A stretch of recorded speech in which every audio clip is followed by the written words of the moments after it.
আমাদের এখানে পাহাড় সমতল নিয়ে কথা আছে। দেশ খুবই ছোট, বিপুল সংখ্যক জনবল আমাদের। এই দেশে পাহাড় এবং সমতলের ব্যবধান আমরা ঘুচিয়ে সমতল করতে চাই।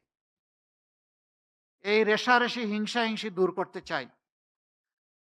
পাহাড়ে যারা বসবাস করেন, তারা যদি তাদের ন্যায্য পাওনা থেকে বঞ্চিত হয়ে থাকেন, তাহলে অগ্রাধিকার ভিত্তিতে আমরা তাদের হাতে তাদের পাওনা তুলে দেব ইনশাআল্লাহ। তারা যেন আস্থা এবং গর্বের সাথে মনে করে এই দেশটা আমার, এ দেশ আমাকে গড়তে হবে। কিন্তু হয়তোবা কিছু ক্ষেত্রে তাদের ন্যায্যতা থেকে তারা বঞ্চিত হওয়ার কারণে তাদের এই দুর্বল জায়গায় টোকা দিয়ে কেউ কেউ তাদেরকে খেপিয়ে তুলে দেশের বিরুদ্ধে ক্ষতি করার চেষ্টা করে, এবং পাহাড়ে একটা অশান্তি লেগে আছে। আমরা সেই অশান্তি আর দেখতে চাই না। আমরা এই অশান্তির অবসান চাই।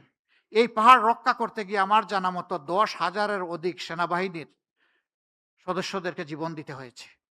কেন? কেন আমার দেশের বুকে এত সেনা সদস্যকে জীবন দিতে হবে? এর পিছনে কারা? কারণ কি?